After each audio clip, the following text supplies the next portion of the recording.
Alright, and after we just played each other, this is now the rematch.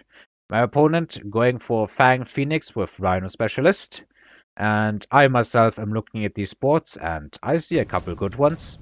I opt to take the Marksman Mustang combo, and if you look at Marksman Mustang versus Fang-Phoenix, I think I know what the clear favorite is. I'm just adding some of these crawlers down here because, well, they are also good against both Phoenixes and Fangs, and putting them in my usual positions. My opponent apparently is a bit of a fan of trying out the standard positionings that you can click in the game, and he decides to go for full aggro with literally not one unit on the other side. The battle ensues, I think that is the correct term. Trawlers are splitting very nicely between the three packs of Fangs, leaving the Arclights. You're not really working more or working a lot, but it definitely helps because they need more shots. The Arclight goes down. One pack of Fangs is still protecting the Phoenixes, but they are up against way too much, and it ends up being a very good first turn.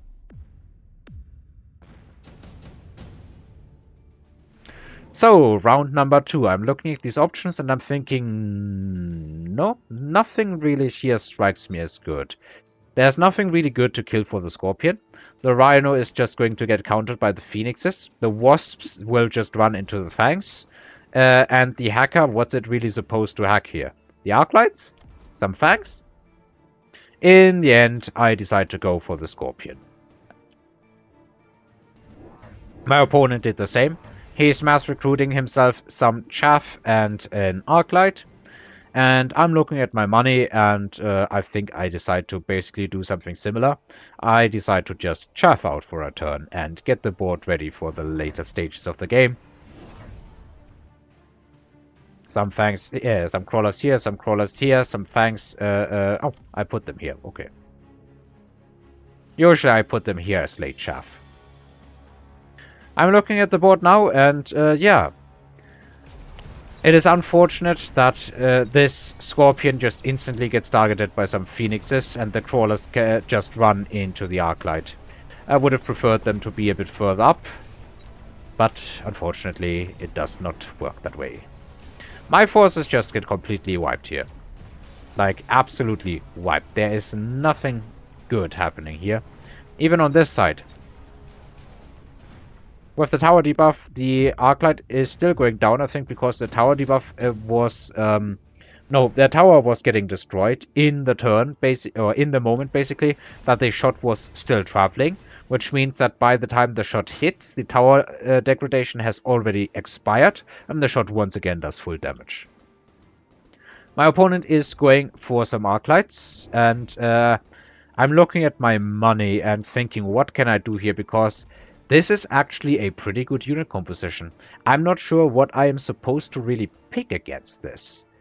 Because all of these units make a very well-rounded army. Any big unit on the ground is going to get Scorpioned and Phoenixed.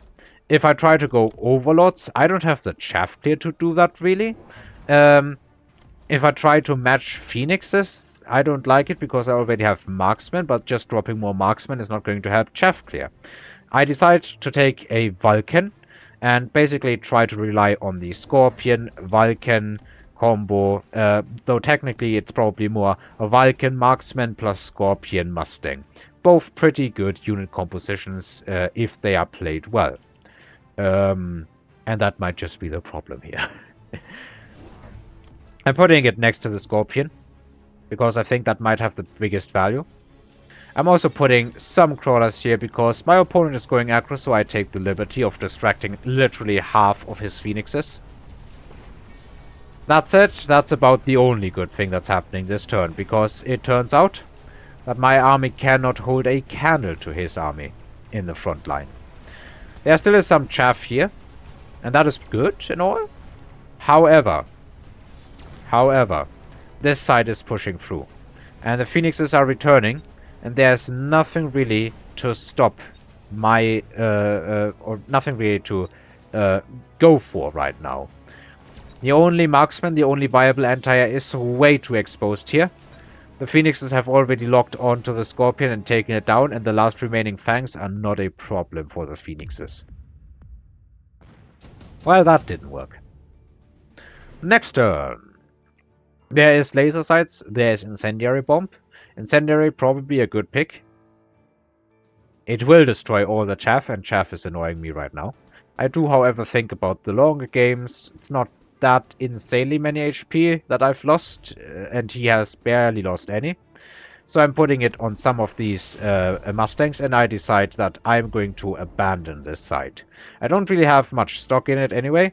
I've decided to sell one of the marksmen, because those units are still getting some good value killing the chaff here, before they die inevitably to the Arclight. I'm putting the laser sights on this pack of Mustangs that is on the cusp of leveling. And I'm thinking maybe just add another Vulcan because I need to clear the chaff out quicker. And then I completely forget to shield. It's not even on my mind this turn, I think. I would have had the money. I could have just shielded here. Instead, I get my upgrades.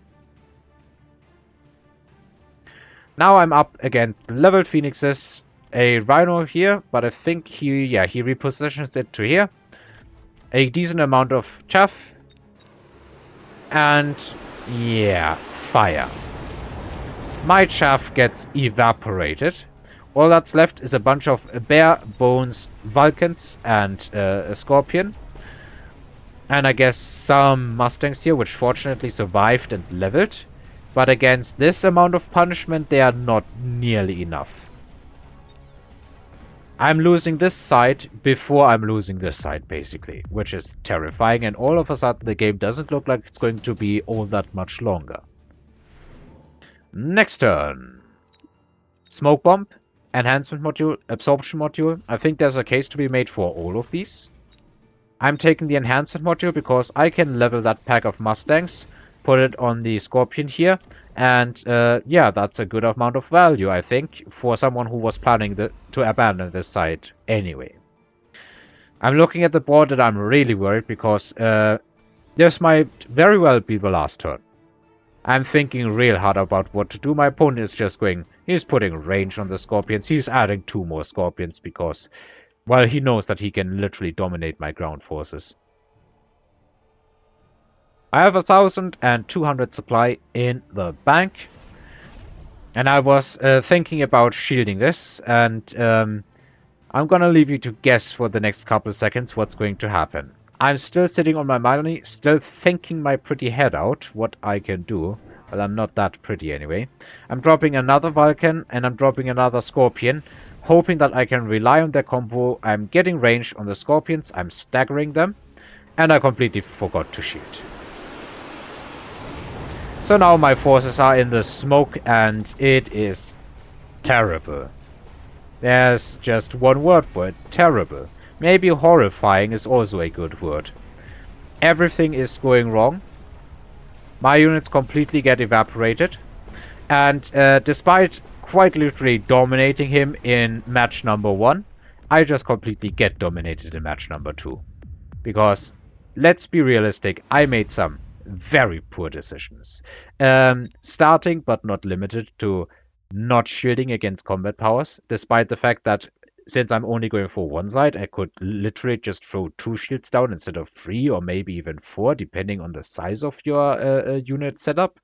I'm adding too many Vulcans and maybe not enough tech for the Vulcans. I'm trying to rely on Scorpions when I've clearly lost the ground war. Maybe some Wasps and Overlords would have been better, although I'm not sure about that. I could have tried taking this tower with just a pack of Crawlers, because there's nothing here holding it back.